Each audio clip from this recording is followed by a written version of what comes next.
party to stand.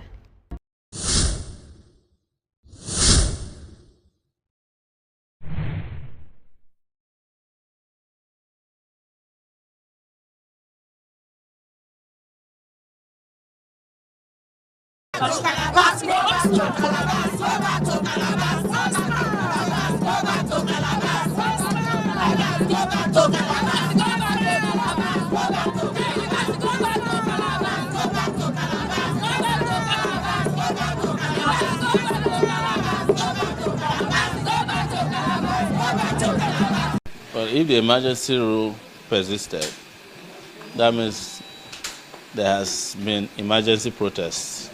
And emergency protests cannot end emergency rule. Protests have to be very well planned and sustained. There has to be organic too. So maybe if people are doing a protest, should find out a way to do real protests. And the kind of protest that can end the emergency rule. Yes. So how do you think the protest can go to end that emergency rule in Rivers State? We won't just get involved in a protest for the sake of protesting. It will be because there's a larger goal that it serves in our revolutionary desire to change Nigeria. For instance, our organization cannot fight between two thieves. Wike and Fubara are birds of the same feather. So, based on principle, we can take a position that we are opposed to the emergency rule because it's, of course, unconstitutional, it's illegal, it's illegitimate, and very, very unpopular. But we cannot in any way support either of these guys. That's our problem. You know, Okay, how will you react to the FCT Minister, Nyesom Wike, when he openly support the suspension of the governor of the Rivers State, Fubara? Fubara was suspended to please Wike in the first place. So Tinubu has already started planning his selection in 2027. So Wike is going to be one of the people he will use. You know, Wike is the only politician in Nigeria today that belongs to more than one political party. He's a member of PDP and also a member of the APC. And a member of some other parties that you may not have heard of. So there is a very strategic move on their part to destabilize Rivers, give Wike the opportunity he needs in Rivers to flex his muscle, to empower him at the detriment of the people of Rivers for political expediency. You saw what they did. The first thing they went after was to give the sole administrator the chance to be spending money. I heard they spent already 300 billion naira. You can imagine the person who was elected or selected by the people had not been allowed to even present a budget. The man who was appointed by the president has already had access to a budget and is spending like water. The people of Rivers State have not tasted a drop of pure water since the sole administrator came. So, but our position, as you know, is that these distractions have to end. Nigerians have to unite and end this rubbish. This is what we have told Nigerians. The Tinubu regime came to bury Nigeria after Buhari killed it. And people are still playing along with them. I don't know what is wrong with Nigerians. We are not playing. That's why we are not engaging in all this side hanky-panky about protests. When we are ready and when Nigerians are ready, we are interested in a revolution. We have made that very clear. Because that's what can end this nonsense in our body politic. Is there any hope for the opposition in 2027? Not the kind of opposition where people like El-Rufai, no, those ones are not opposition. Those ones are coalitions of hungry people. So, and when the time comes, the moment they are offered what they want, they will go back to where they came from. Yeah, so that's why you don't say, because the APC was a coalition. Did you forget? And that's still where they put us. And the people who are asking to form another coalition are former APC members. In fact, most of them are Buhari cabinet members who are supposed to be in prison. They are forming coalitions. Instead of, they should be in prison forming a union of prisoners. So what do you expect from that? So, yes. The insecurity is really is of the head again. Yes. Having killings in parts of the country. But what solution would you prefer, or you prefer rather, to the federal government? I'm not in the business of advising any of these regimes. They have failed, and we have told the Nigerian people, you advise them, they don't listen to advice. They are not here to take your advice. They came here to take care of business, their own personal and private business. What would you do if you are in their position? If I was in their position at this time, there will not be Boko Haram anymore. There won't be bandits, because you have to solve the problem by attacking the root cause of the problem. The root cause of the problem of insecurity is first and foremost economic inequality. That's the first reason why there are plenty of hands to be used as the workshop of the devil. And then the second aspect of it is to get our security agencies to do what security agencies do, not to be aiding and abetting criminality. You cannot have an IG, and I know you guys love to talk about the IG, Inspector General of Police, who is tired and to have retired. You keep him in office, and you expect insecurity to end. It will not end. You have all these military generals who don't go to war. And it's only in Nigeria that somebody who has never fought a war before will become a general in the army, based on the number of traditional rulers he knows or the GO of his church. That's how they become generals in Nigeria, not because they go to war. If you see an Israeli general, it's because he has fought a war before. If you see an American general, he has been to Afghanistan, he has fought in Iraq, even though those wars might be wrong. But they have gone to war.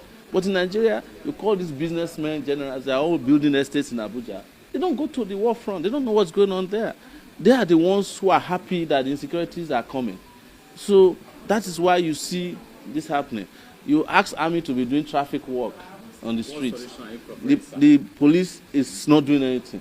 The solution we are profiling is for the Nigerian people, first and foremost, to choose the real leaders who should govern them. Because the legitimacy of the government is also very important. For instance, it is the Nigerian government that goes to the southeast to go and militarize it. It's the Nigerian government that refused to release Nnamdi Kanu, something that would have solved a big problem. And then instead of releasing him, you go and put army in the east. Every kilometer in the east, there are army checkpoints. But after 100 kilometers in the north, you can't find the army. There was a man in Katsina who said there are only 5 guns in the local government in Katsina state. But why is it not the same in the southeast? So these things are deliberate. That's what I'm telling you. These are deliberate efforts on their part to undermine Nigeria. And I've said it very clearly. Those who are in power love the fact that they want to manage little territory, because that way they are not responsible for the territories. So they allow these issues to fester. But you cannot solve the problem without addressing the fundamental problem of leadership. Leadership is key in every sector. And most importantly, legitimate leadership is important. When you don't vote for people and they lord themselves over you, you don't respect them. Mr. Sowore, the president has been outside the country for the past 2 weeks. Are you pushing to quiet? Are you comfortable with this situation? I am not one of the people that is quiet. You can direct that question to people who went to Bekubana's party. No, I'm not quiet. I still did a protest in front of the police headquarters last Monday. Some of you were there. I'm not quiet. You can accuse some other people in the party here who are ordering Amala. I'm not quiet. No, you cannot be quiet. And I can never be quiet. What implication is it having to countries that are present? What we have told you is that you have not started listening to us yet. The president being outside the country is a small problem. You understand? The president never told you he will be in the country because he never campaigned to be president of Nigeria. It was INEC that imposed him on you. You understand? We told you when he was coming to office that the man is sick. Nobody listened to us. They even sang a song, Baba is sick and he's falling apart. Nobody listened to us. We told you that he's coming to govern Nigeria with his family. You didn't listen to us. Now that he's in power, we are calling him president. And now that he doesn't govern from Abuja, he's governing on WhatsApp. You are worried about it. Start listening to what we tell you so that when the problem comes, you not keep asking us the same question over and over again. Okay, Mr. Sowore, yes. I want you to call a spade a spade. Yes. Before Tinubu, there was Buhari. Yes. Regarding security, he promised that the issue will be solved. Tinubu claimed the same thing, but the problem persists. How are we sure you will be different? I am different because I have prepared myself for over 35 years. 35 years. That I have been fighting against insecurity, corruption. I'm one of the few people that have fought for democracy in this country. And I have told you before that the people who claim to be governing Nigeria now never fought for democracy. I was the one who told you that Tinubu was selling drugs. In Chicago in 1993, when we were fighting for democracy with Abiola here in Nigeria, they were in bed with Abacha, but pretending that they were fighting for democracy under Nadeko. I have said this, I've granted this interview in several places. How do you know who is different? It's the person who has been consistent. It's the person with character. It's the person you can trust, who you can close your eyes and go to bed and you know that the person will not betray you. You understand? Are you getting my point? You know, I used to make a joke with a friend of mine. In the last election, there are two of us whose name existed in the Bible. One of them was Peter. My name is Stephen. One betrayed Jesus 3 times. The other one was stoned by charlatans. The charlatans in this country keep stoning their saviors. That's the problem. That's the biggest problem. So we have prepared ourselves to get the country out of the woods. But as long as you give charlatans the opportunity to run your country, then you keep asking the same question all over and over and over again. Are you getting my point? Yes. Thank you.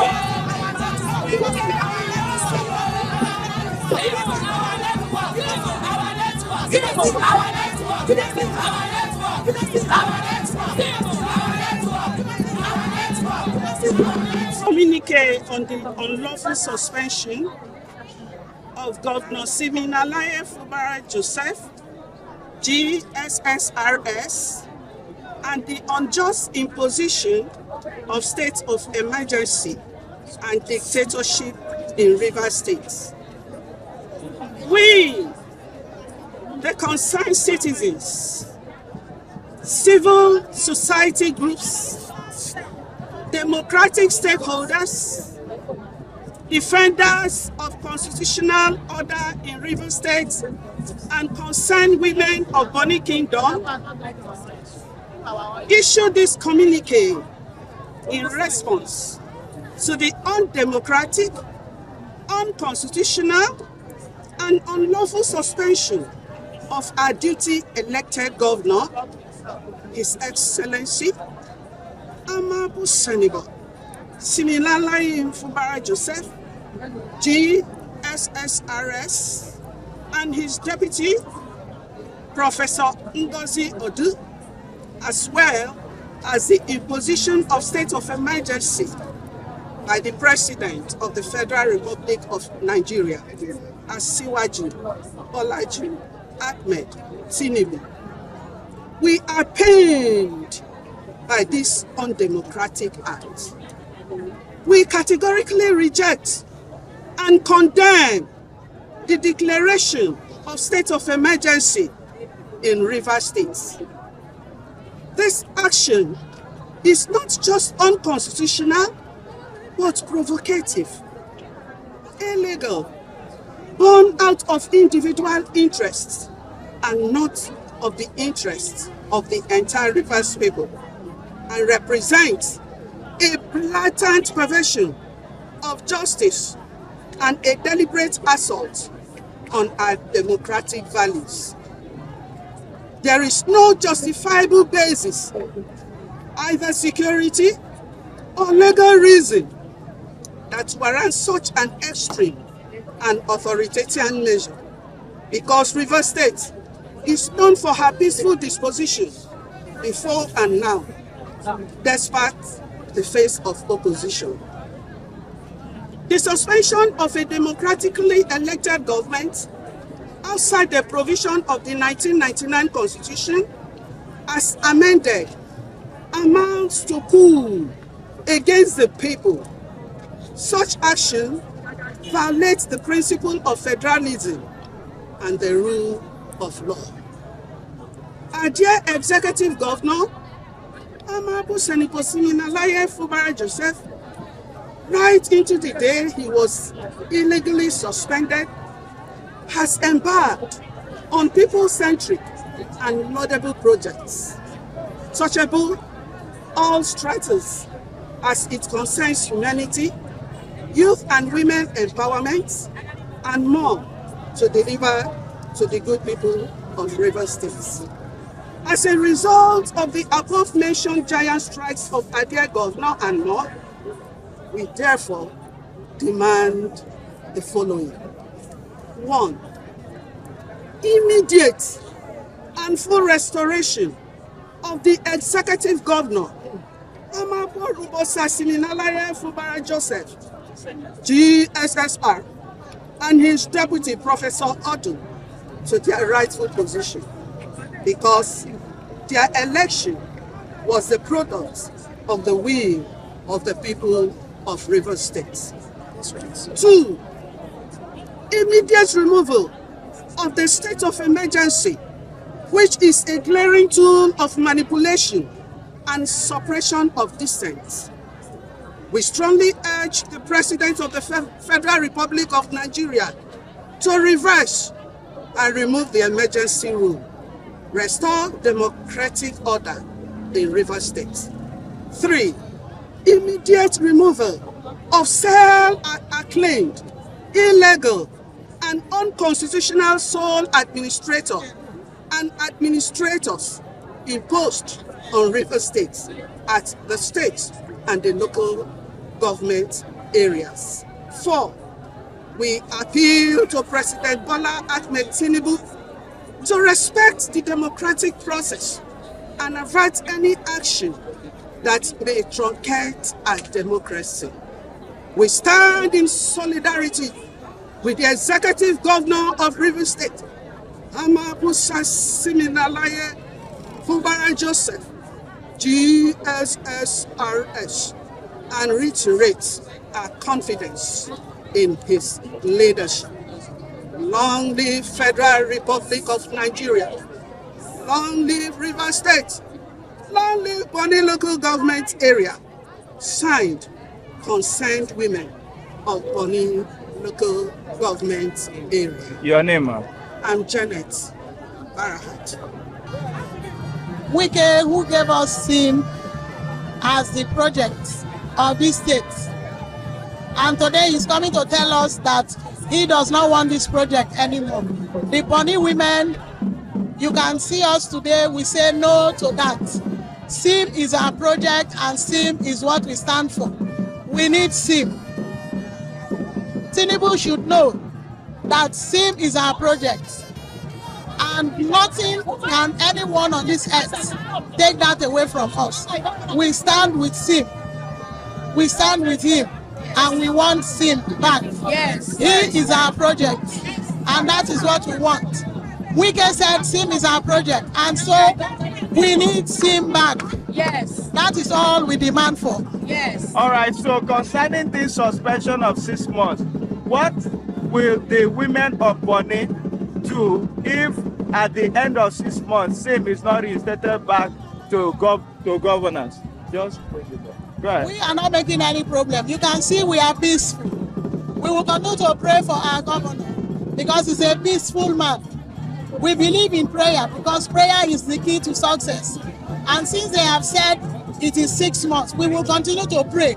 In fact, as you have seen the women here, we believe God, who is the author and finisher of our life, that this will be less than 6 months. Yes, and if it is not less than 6 months, whatever the situation is, we will continue to remain peaceful and ask our demand. Our demand is SIM is our project and we need him back. My message and our message is that we have come for solidarity. We have come to show our governor the love we have for him. We are from Bonny, so you can see women from all over the villages that have gathered here in solidarity, a very peaceful one. Of course, the nation as a people, they know that Bonny people are peace-loving. And now, Tinubu, in conjunction with his son, Wike, they are maltreating us. They went to bring a Akwa Ibom or Calabar man, Ibas, to a retired man, to come and begin to frustrate us, begin to press us the way we don't like. So whatever the Bible says, whatever you sow, you will reap. If Tinubu doesn't reap this matter, his son, Sheyi, will reap. They will surely reap it. They have brought our anger out. They have brought us to dislike him. We voted for him.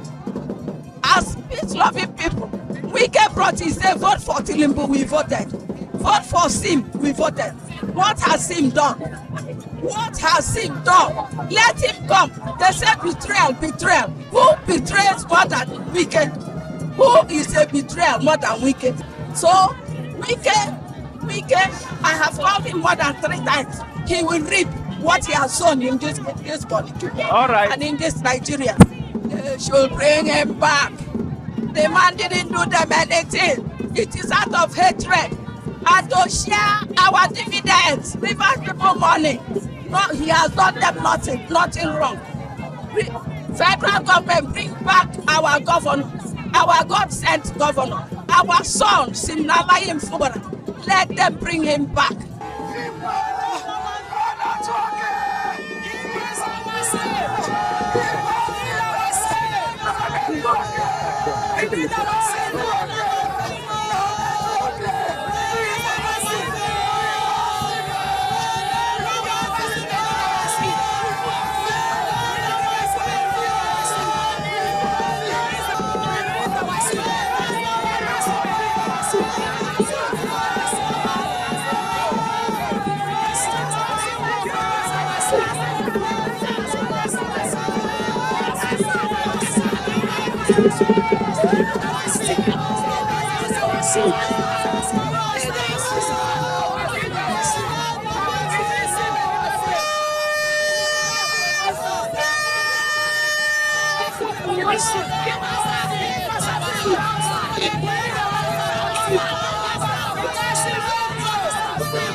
Don't come out small. Better than use one leg. Who use one leg?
The boss here, people there for the dark front.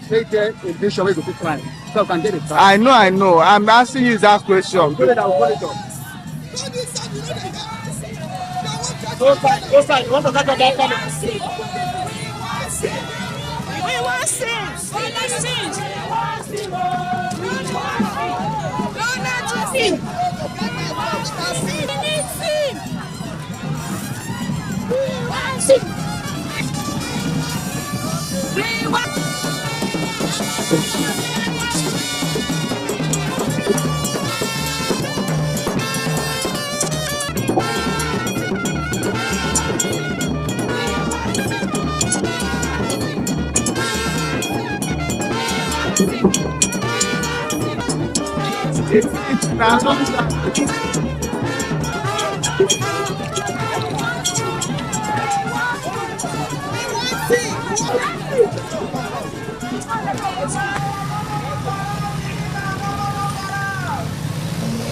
Oga, do you want him back? Do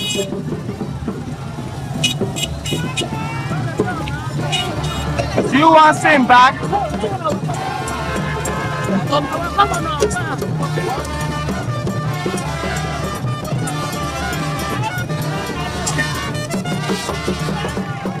They want governor back?